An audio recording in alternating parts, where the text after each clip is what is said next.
Here he was. Give me your help not to win votes alone, but to win in this crusade to restore America to its own people.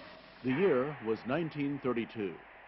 Franklin Delano Roosevelt was breaking tradition by accepting in person his party's nomination as the Democratic presidential candidate.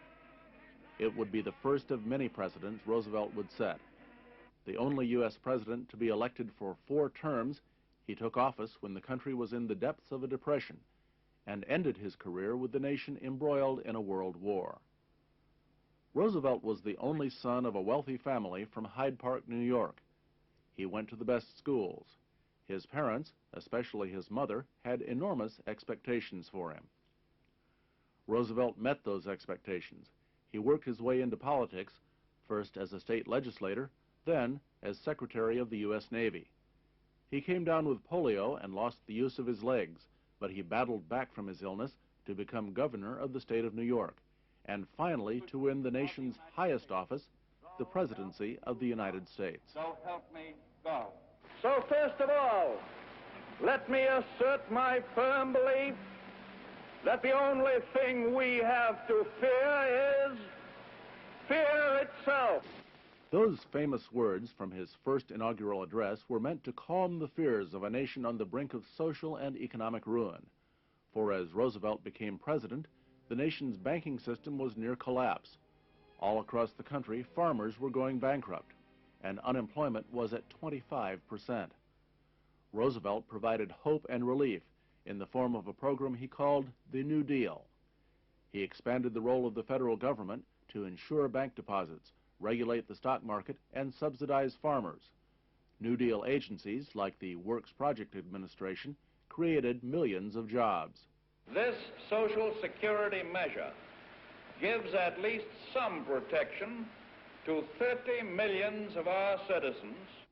Legislation like the Social Security Act humanized government by involving it in the economic and social welfare of its citizens. That had never been done before Roosevelt, though Americans take much of it for granted today. I am happy to speak to you from my home. Roosevelt was the first president to use radio. His famous fireside chats reached millions of Americans right in their living rooms. A shrewd politician, he forged a political coalition of different ethnic and special interest groups, which was influential in American politics well into the 1980s. Many of his accomplishments came with the help of his wife, Eleanor. By the end of Roosevelt's second term, domestic concerns were overshadowed by international ones, as Hitler's armies marched across Europe. Other aggressive nations, like Italy and Japan, also threatened.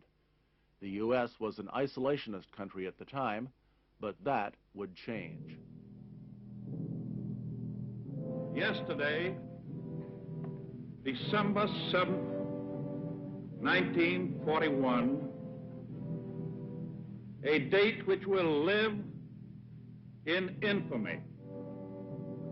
The United States of America was suddenly and deliberately attacked by naval and air forces of the Empire of Japan.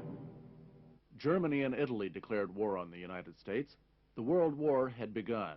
Roosevelt, now in his 4th term, would lead the U.S. and its allies to victory.